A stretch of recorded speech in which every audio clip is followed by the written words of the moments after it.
प्यारे बुजुर्गों, माताओं, भाई और बहनों, कि ये शरीर जिनमें ये आँखें हैं जिससे हम बाहर की दुनिया को देखते हैं, और जो देखने वाला है वो इस शरीर से अलग है। ये शरीर बना है देखने के लिए, सुनने के लिए, चीज़ें इस दुनिया में करने के लिए, लेकिन जो देखने वाला है, जो सुनने वाला है, वो इस शरीर से भिन्न है, इससे अलग है। वही हमारी आत्मा है, वही चेतनता है जिसका हमने अनुभव करना है। जिंदगी भर इंसान सिर्फ मन इंद्रियों के घाट पर ही जीता रहता है, और उस घाट पर जीते जीते वो यही समझता है सब कुछ इस शरीर के साथ जुड़ा हुआ है। अगर शरीर तंदुरुस्त रहे तो इंसान अपने आप को सुखी महसूस करता है, और शरीर के किसी भी अंग को तकलीफ हो तो इंसान की ज़िंदगी में हलचल बढ़ जाती है। उसे समझ में नहीं आता कि वो जिए कैसे। चाहे ज़रा सा दर्द एक छोटी सी उंगली में हो जाए, चाहे शरीर के और किसी अंग में तकलीफ हो, चाहे जो डे टू डे एक्टिविटीज़ हैं जो बड़े आराम से किया करते थे वो हमसे ना हो, जैसे जैसे हमारी उम्र बढ़ती चली जाती है तो इंसान को बहुत तकलीफ होनी शुरू होती है, क्योंकि वो अपने आप को ये शरीर समझ बैठा है। तो महापुरुष समझाते हैं कि जैसे हम अपने आप को शरीर समझते हैं और उसकी तकलीफ हमसे सहन नहीं होती, हमें बहुत मुश्किल पड़ती है, तो जब हम ये अनुभव करेंगे कि हम शरीर नहीं है तो फिर उसकी कोई भी ऊंच नीच हमें तंग नहीं करेगी। जब हम उस स्टेज तक पहुंच जाए जहाँ पर हमें अनुभव हो जाए कि हम शरीर नहीं, हम तो आत्मा हैं, तो शरीर के साथ कुछ भी हो रहा उसकी कोई फर्क नहीं पड़ता। जैसे अगर आपको कोई तकलीफ हो तो उस समय इंसान को लगता है जैसे जिए कैसे, लेकिन हम भूल जाते कि हजारों लाखों करोड़ों आदमियों को तकलीफें शरीर में हो रही हैं।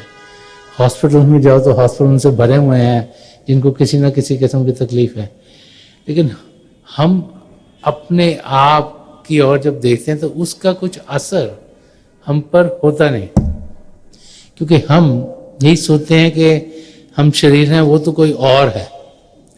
लेकिन जब हमें ये अनुभव हो गया कि हम शरीर हैं ही नहीं, हम असल में रूह हैं, आत्मा है जो इस शरीर को चला रही है। जब तक वो इस शरीर में है, उसमें शरीर में जान है, शरीर करता है चीज़ें। वो आत्मा जब इस शरीर को सदा सदा के लिए छोड़ देती है तो हम कहते हैं इंसान की मौत हो गई। तो जब ये अनुभव हमें हो जाता है कि हम शरीर नहीं, हम आत्मा हैं, तो फिर शरीर के कोई दुख दर्द हमें दुख नहीं देता, हमें तकलीफ नहीं देता, क्योंकि हमें ये अनुभव हो गया है कि हम वो है ही नहीं, हम इस शरीर से अलग हैं। तो इसीलिए वो इंसान जिसका ध्यान असलियत की ओर बढ़ गया है, वो इंसान जो असलियत को जान गया है, वो दुनिया के कुछ भी ऊंच नीच जो हमारी जिंदगी में आते हैं उन सब से अलग हो गया। संत तुलसी साहब ने फरमाया कि कोई तो तन मन दुखी, कोई चित्त उदास, एक न एक दुख सबन को, सुखी संत का दास। कह रहे हर एक इंसान को कोई ना कोई दुख दर्द है, तो सुखी कौन है? कभी सफर संत का दास। संत का दास सुखी क्यों है? क्योंकि उस महापुरुष ने उस शिष्य को असलियत दर्शा दी। संत के दास ने अनुभव कर लिया असलियत क्या है, और जब उसने अनुभव कर लिया कि असलियत क्या है, कि वो आत्मा है, तो शरीर का कोई भी दुख उसके बाद उसके लिए कोई दुख प्रोड्यूस नहीं कर सकता। तो इस गजल के जरिए संत दर्शन सिंह जी महाराज ने अलग अलग जो शेर कहे हैं उनके जरिए हमें ये समझाया है कि हम असलियत की जानकारी पाएं। जब तक हमें मालूम नहीं होगा कि हम कौन हैं, तो असलियत क्या है उस और हमारे कदम बढ़ते नहीं। जब हमें मालूम हो जाता है कि हम असलियत में एक आत्मा है, तभी जाकर असलियत हमारे अंदर खुलनी शुरू होती है। तो जो पहले शेर में संत दर्शन सिंह जी महाराज ने फरमाया था कि पलट के आई मनाजिर से हर नजर तरना, रहा जहाने तमाशा में दीदा वर्तना। तो समझा रहे कि दुनिया में जिसमें हम रहते हैं इसमें तरह तरह के तमाशे हैं, तरह तरह के नज़ारे हैं, और कह रहे हैं कि इन नज़ारों में इंसान सोचता है कि उसे बहुत मज़ा आ रहा है। चाहे आपको खूबसूरत बिल्डिंग पसंद हो, चाहे आपको दरिया में पानी जो बह रहा है वो पसंद हो, चाहे पहाड़ पसंद हो, चाहे ट्रीज़ या गार्डन्स, और बहुत सी खूबसूरत चीज़ें हैं यहाँ पर जो इंसान को अपनी ओर अट्रैक्ट करती हैं। कि हम दुनिया में रहते तो कहते हैं कि हम इन चीज़ों की ओर खिंचे जाते हैं, इनको देखते हैं कि पलट के आई मनाजिर से हर तरह तक। जितने भी ये पूरे सृष्टि के नज़ारे हैं उनको जब हम देखते हैं तो हमारी दृष्टि पलट के आती है, वापस आती है। तो जब पलट के आती है तो क्या होता है कि हर नज़र तन्हा, वो चीज़ बड़ी रंगीन लगती है, बट फिर हम वापस अकेले अपने आप को पाते हैं कि रहा जहाने तमाशा में दीदा वर्तना। कि जो ये जहाँ का तमाशा है, जो माया का खेल है, इसमें जो इंसान है और जो उसका असली रूप है, जो आत्मा, उससे अलग रहती है, तन्हा रहती है। उससे अलग इसलिए रहती है कि जो देखने वाली चीज़ें सब जड़ता की बनी हुई हैं, और जो देखने वाला है वो चेतन है। और चेतनता और जड़ता कभी मिल नहीं सकती। ये ठीक है कि जड़ के शरीर में प्रभु ने आत्मा दी, तो शरीर जो जड़ के मकान में असलियत डाल दी, लेकिन वो एक नहीं हो सकते, वो अलग अलग हैं। इसीलिए दुनिया के कोई भी नज़ारे हों, कोई भी अट्रैक्शंस हो, और तरह तरह की चीज़ें हैं जो हमें अपनी ओर खींचती हैं, उन सब में जो हमारी आत्मा है वो उन सब से अलग रहती है। उसकी खुशी बाहर की चीज़ों में नहीं, उसकी खुशी अंदर की दुनिया में जाने की है। रबिया बसरी जब उस जमाने में छोटी जो हट्स होती थी, कुटिया, वहाँ रहती थी, तो जब सर्दी के बाद स्प्रिंग टाइम आता है, मौसम खुलता है, फूल भी खिलते हैं, खूबसूरती भी ज़्यादा दिखाई देनी शुरू होती है, तो वो अंदर ही रहती थी। तो उनकी सहेलियों ने उनको कहा तुम बाहर क्यों नहीं आती? तो कहती हैं कि जितना मुझे मज़ा चुपचाप में एकांत में बैठकर अंदर की दुनिया में जाने का है, बाहर की दुनिया की कोई भी चीज़ मुझे वो खुशी नहीं दे सकती। इसलिए मेरे को बाहर की चीज़ों से कोई लगाव नहीं, उनको जानने की भी कोई मेरे अंदर इच्छा नहीं है। तो वही संत दर्शन सिंह जी महाराज हम समझा रहे हैं कि चेतन जो है वो चेतनता से जुड़ के खुश होता है। जड़ता जितनी मर्जी खूबसूरत हो, उससे कभी सदा सदा का सुख चैन नहीं उसे मिलेगा। तो आगे फरमा रहे हैं कि हर एक शेर में अलग अलग थॉट है कि दुनिया में जिसमें हम जी रहे हैं आजकल के टाइम्स, जो कि फैमिलीज फ्रैगमेंट हो गई हैं और छोटी हो रही हैं, सब लोग अलग अलग रह रहे हैं। तो फरमा रहे कहाँ नसीब नए दौर में दिलों का मिलाप, मिला हजूम बशर में हर एक बशर तना। कह रहे हैं कि इंसानों का मेला लगा हुआ है, जहां भी जाओ भीड़, इस तरह भी भीड़, उस तरह भी भीड़, उस तरह भी भीड़, उस तरह भी, लेकिन हर एक इंसान अलग है। और आजकल के दौर में कोई किसी के साथ मिलजुल कर बैठता नहीं, हर को अपनी भागदौड़ लगी है कि मेरा भी ये हो जाए, मेरा भी ये हो जाए, मेरा भी ये हो जाए, मेरा भी ये हो जाए। उसको कोई फिक्र नहीं किसी और की। एक जगह और संदर्शन सिंह जी महाराज ने अपने शेर की तरह ही फरमाया कि हम लोग तो चांद सितारों तक तो पहुंच चुके हैं, लेकिन जो हमारा नेबर है उसकी जिंदगी में क्या रहा उसकी हमें कोई खबर नहीं है। क्यों? क्योंकि हम अपनी चीजों में ही मस्त हैं।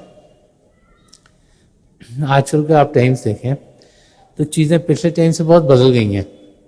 जैसे जैसे इनोवेशन होती है, नई नई चीजें आती हैं, तो हम सोचते हैं उससे हमारी तरक्की होगी। लेकिन अगर हम देखें कि कंप्यूटर्स आए हों, चाहे आईपैड्स आए हों, चाहे और नई नई चीज़ें, चाहे मोबाइल फोन्स हों, से हो क्या रहा है कि इंसान आपके सामने बैठा है लेकिन आपसे बातचीत नहीं कर रहा, टिक टिक टिक टिक टिक किसी और से बातचीत कर रहा है। डिनर टेबल पे आपके सामने बैठे हैं आपके बच्चे भी, आपसे बातचीत नहीं कर रहे क्योंकि वो मैसेजिंग किसी और को कर रहे हैं। तो सोसाइटी हैज चेंज।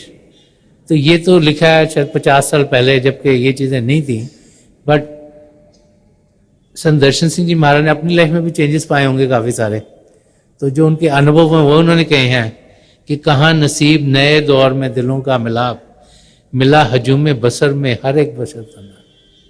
ये सब अपने लिए ही करने के लिए भाग रहे हैं। और अगले शेर में फरमाया उन्होंने कि तेरे ख्याल ने बख्शी हैं कुर्बतें क्या क्या, तेरे ख्याल ने बख्शी हैं कुर्बतें क्या क्या, हमारी शाम ही तना नब सहर तना। तो फरमा रहे हैं कि वो इंसान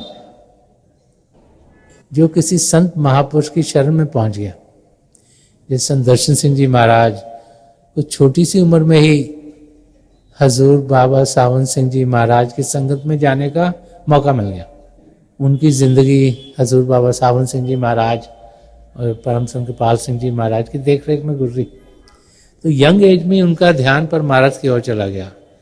तो ऐसा जीव, एक शिष्य जो किसी संत महापुरुष के चरण कमलों में पहुंच जाता है, तो उसकी जिंदगी में क्या चेंज आता है समझा रहे हैं कि तेरे ख्याल ने बख्शी हैं कुर्बतें क्या क्या। कुर्बत का मतलब नजदीकियां।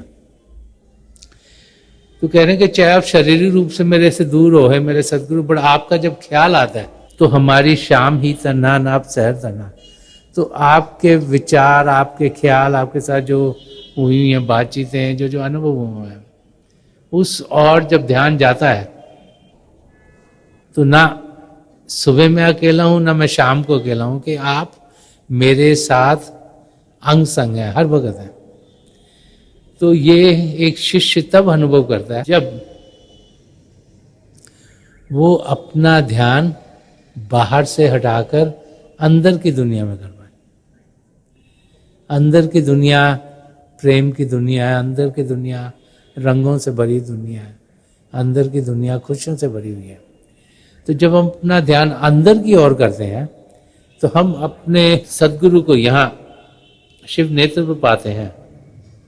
वो भाई बहन जिनको नाम की देन मिली हुई है, जो अभ्यास करते हैं, प्रॉपरली करते हैं, बाकायदगी से करते हैं, रोजाना करते हैं, तो चाहे सुबह हो चाहे रात हो उसका कोई फर्क नहीं पड़ता। चाहे हम अपने सदगुरु के फिजिकली करीब हैं चाहे हजारों मील दूर हैं, कोई फर्क नहीं पड़ता। वो हर समय हर पर हमें अपने अंदर मौजूद मिलते हैं। तो कोई इंसान को अकेलापन नहीं रहता। जब हमें फीलिंग है कि हम अकेले हैं, हमारा कोई मददगार नहीं, तो इंसान एक डिप्रेसिव मोड में चला जाता है। हर एक इंसान को सहारा चाहिए। तो वो इंसान जो किसी पूर्ण संत महापुरुष की शरण में पहुंच जाता है, उसे फिर कोई अकेलापन नहीं रहता। यही यहाँ संदर्शन सिंह जी महाराज समझा रहे हैं।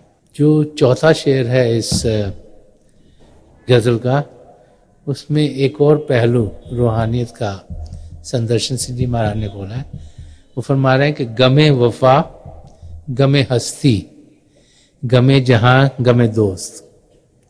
गमे वफा का मतलब कि जिसके साथ सहानुभूति है और वो समय के साथ चीज टूट गई उसका गम। गमे हस्ती मतलब ये जो जान है, ये जो जीना है, इसका गम, क्योंकि शरीर को कोई ना कोई लगा रहता है, दुनिया में रहते हैं, शरीर प्रॉब्लम तो है, उसके साथ साथ रिलेशनशिप प्रॉब्लम्स और प्रॉब्लम भी आ जाती हैं। गमे जहाँ इस दुनिया में जीना ही तरह तरह की प्रॉब्लम्स क्रिएट करता है, क्योंकि हम सब तो यहाँ कर्म काटने के लिए आए हैं। इस करके कुछ ना कुछ तकलीफें जहाँ में जीते जीते इंसान को होती है। और गमे दोस्त से दोस्ती है, चाहे हमारे प्रीतम हो, जब उनको मिल नहीं पाते, कुछ अनबन हो गई, कुछ तकलीफ हो गई, तो जो लोग बड़े क्लोज होते हैं वो भी अपार्ट होने शुरू हो जाते हैं। तो तरह तरह के गम जो इंसान को होते हैं जब वो इस जिंदगी को जी रहा है। संत दर्शन सिंह जी महाराज हमें यही समझा रहे हैं कि जितने भी गम है, कि गमे वफा, गमे हस्ती, गमे जहां, गमे दोस्त, बेकायदे होश तो रहता नहीं बशर सन्ना। वो कहते हैं हम जब इस जिंदगी को जीते हैं तो हम में कुछ होश है। होश मीन्स के जो हमारे अटेंशन है वो इस दुनिया में रहती है, और जिस इंसान की अटेंशन इस दुनिया में रहेगी उसे कोई ना कोई तो दुख दर्द गम लगा रहेगा, और वो गम उसके साथ जुड़ा रहेगा। और संत दर्शन सिंह जी महाराज इस शेर के जरिए में ये समझा रहे हैं कि बकायदे होश तो रहता नहीं बशर तना, कि जिसको हम अपना असली आपा समझते हैं, अपना शरीर, अपनी ये एग्जिस्टेंस, अपनी ये लाइफ, ये कभी तन्हा नहीं रहती है। क्यों अलग नहीं रहती? क्योंकि इसको कोई ना कोई गम जुड़ा हुआ है। Just because we are living in the world, क्योंकि हम इस दुनिया में जी रहे हैं, तो कोई शरीर का दुख, कोई रिलेशनशिप का दुख, कोई फाइनेंशियल प्रॉब्लम, कोई और तकलीफ इंसान के साथ जुड़ी रही है, वो उसके साथ ही घिरा हुआ है। और जो उसको चाहिए, जो उसको प्रभु की ओर लेके जा सकता है, उस तक वो पहुंचता नहीं, क्योंकि बाहर से वो इन चीजों से घिरा है। इनसे अलग होगा तभी असलियत को जान पाएगा। जैसे जैसे जिंदगी बढ़ती है तो होता क्या है, कुछ ना कुछ एक्सपीरियंसेस होने शुरू हो जाते हैं कि हम अलग होना शुरू होते हैं चीज़ों से। वही चीज़ें जो बड़ी नज़दीक थी, कल वो आज लगती है वो हम उनसे दूर हो रहे हैं या हो गए हैं या होना चाहिए, क्योंकि उनसे हमें लगना शुरू हो जाता है कि कोई हमें कुछ गेन नहीं हो रहा। असलियत की तरफ हम जा नहीं रहे, बाहर की चीज़ों में दर्द से जा रहे हैं। तो एक सच्चा इंसान पुल आउट करना शुरू करता है उन चीज़ों से, और असलियत की ओर जब इंसान बढ़ता है तो फिर इस दुनिया की चीज़ों से वो ऑटोमेटिकली दूर होना शुरू हो जाता है। कई भाई बहन हैं जो दुनिया में इतने मस्त रहते हैं कि वो सब कुछ होते हुए भी असलियत को पा नहीं सकते, और कुछ और थोड़े से होते हैं जो जब किसी पूर्ण महापुरुष की शरण में पहुंचते हैं तो उन्हें नाम की देन मिलती है, वो भजन अभ्यास करते हैं, अंदर की दुनिया का उन्हें अनुभव मिलना शुरू हो जाता है। तो वो फिर आस्ते आस्ते आस्ते उनका लगाव, उनकी अटेंशन बाहर की चीज़ों से हट जाती है। तो हम लोग बड़े खुशकिस्मत हैं अगर हमने इस दुनिया में भी, इस जिंदगी में कुछ ज़्यादा नहीं किया तो हमें फिर मानव चोला मिलेगा, और 4 बार में तो डेफिनेटली हम पिता परमेश्वर पाएंगे। लेकिन इतनी देर करने की कोई ज़रूरत नहीं। हम इसी जिंदगी में अपने सदगुरु में लीन होकर पिता परमेश्वर में लीन हो सकते हैं।